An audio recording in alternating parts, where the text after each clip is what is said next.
Hey guys, আসসালামু আলাইকুম। সবার কি অবস্থা? সবাই কেমন আছেন? আলহামদুলিল্লাহ, আমি ভালো আছি। তো আজকে আমি আর আরিয়ান চলে যাচ্ছি আমার আপুর বাসায়। মানে আমার আপুর নতুন বাসা বানাচ্ছে 6 কাঠার উপরে। এটা হচ্ছে 3rd ফ্লোরের হচ্ছে ঢালাই। আজকে সে ঢালাইয়ে যাচ্ছি দাওয়াত খাইতে, আর কি ইনভাইটেশন পাইছি। ফাইনালি আমরা রেডি হয়ে গেছি দুইজনে, আর আমরা এখন বেরিয়ে হয়ে যাচ্ছি আমার আপুদের বাসার উদ্দেশ্যে। আমরা এখন সিঁড়ি দিয়ে নামতেছি আর কি, মানে রিক্সা নিব। আমি আর আরিয়ান যেহেতু যাচ্ছি, এই জন্য আমরা মা ছেলে আর কি রিক্সাতেই যাব। তো রিক্সার জন্য যাচ্ছি আর কি সামনে। তো এই ফাইনালি রিক্সা পেয়ে গেছি, এখন আমরা চলে যাচ্ছি মা ছেলে আমার আপুর বাসায়। আর এটা হচ্ছে প্রফেসর মোড়ে, ইউনিয়ন ব্যাংকের পাশে আপুদের বাসাটা নতুন বাড়ি বানাচ্ছে আর কি। আমরা এখানে আসছি, এখানে যে ঢালাইয়ের এই সাইডটা পিছন দিক মানে ব্যাক সাইডে আর কি, যে এখানে চলতেছে আর কি ঢালাইয়ের কাজ। তো এখান থেকে আমরা এখন চলে যাব কুমকুম আপার বাসায়, কারণ হচ্ছে আমার আপু ননদের বাসায়। আমার আপুর ননদের বাসা আর আপুর বাসা একদম পাশাপাশি। তো ফাইনালি চলে আসছি।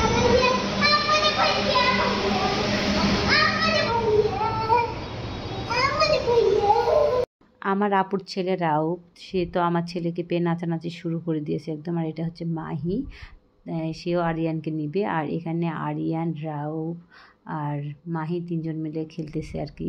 মানে রাউফ আর মাহি আরিয়ানকে পেয়ে এত খুশি যা বলার মতো না। তিনজন মিলে শুধু লাফালাফি আর খেলি, মানে এত খেলা নিয়ে ব্যস্ত।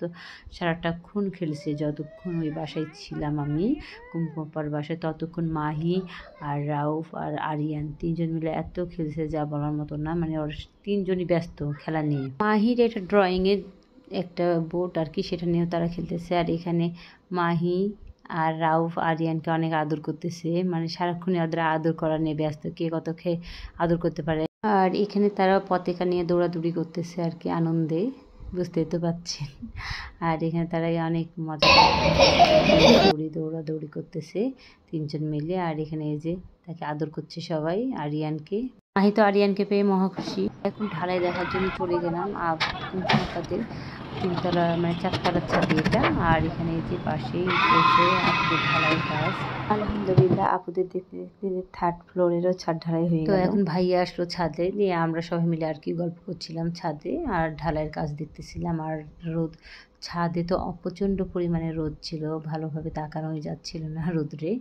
আর এখন আমরা নিচে যাব আর কি খাওয়া দাওয়া করার জন্য। আর আপা আমাদের জন্য পটল ভাজি আর আলু রান্না, করলা দিয়ে আলু ভাজি এবং গরুর মাংস, আর হচ্ছে ডিমালা ইলিশ মাছ দিয়ে হচ্ছে কলার ঝোল করছিল, অনেক মজা হয়েছিল। আর দেশি মুরগি রান্না করছিল, মানে এগুলো আপা রান্না করছে। আর আমার দুলাভাই প্যাকেট খাওয়ার দিয়েছিল, সেখানে ছিল মোরগ পোলাও। আর ভাইয়া এখানে মোরগ পোলাও দিয়েছিল প্যাকেট খাওয়ার। আর এটা হচ্ছে ডুপ্লেক্স বাসা হবে, 3তলা 4তলা, এই জন্য মাঝখানে ফাঁকা আছে।